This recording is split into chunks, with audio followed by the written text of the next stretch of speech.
একজন অ্যাভারেজ মানুষ তাদের মাথায় দিনে প্রায় 3000টা ভাবনা মাথায় আসে। মানে সারাদিনে তারা প্রায় 3000 ভাবনা ভেবে থাকে। অ্যাকর্ডিং টু সাইকোলজি, যদি আপনি আপনার রাগকে কন্ট্রোল করতে না পারেন, তবে তখন আপনি শুধু একটা দীর্ঘশ্বাস নিন। এটাই রাগ নিয়ন্ত্রণ করার প্রথম ধাপ।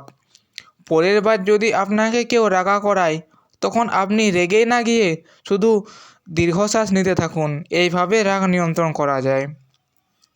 যদি কোনো মানুষ মারা যায়, তখন আমরা ভাবি যে তাদের মৃত্যু, দেহটার আর কোনো অংশ কাজ করবে না, কাজ করা বন্ধ করে দিয়েছে। কিন্তু সাইকোলজি বলে, যদি কোনো মানুষ মারা যায়, তার মৃত্যুর পর তার ব্রেন 7 মিনিট পর্যন্ত জীবিত থাকে। সোজা ভাষায় বললে, মানুষ মারা যাওয়ার পর 7 মিনিট পর্যন্ত তাদের মস্তিষ্ক জেগে থাকে। আর এটা 7 মিনিটে তাদের জীবনে ঘটা ঘটনাগুলি বা সেরা সেরা স্মৃতিগুলো একটা সিনেমার মতো চলতে থাকে। দেখুন, যখন আপনি স্বপ্ন দেখেন, তখন আপনি স্বপ্নে কী দেখেন? কোনো গল্পের মতো নিশ্চয়ই। ঠিক তেমনি,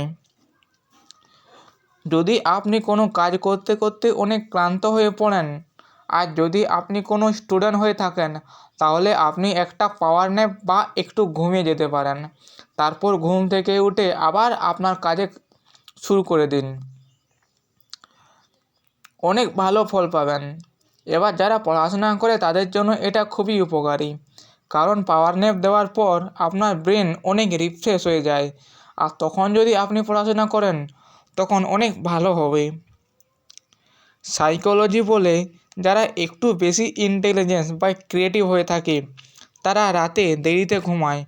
মানে তাদের ব্রেন এত চিন্তাভাবনা করে বা অ্যাক্টিভ থাকে, সেইগুলোকে বন্ধ করা, ব্রেনকে শূন্য করতে অনেক সময় লেগে যায়।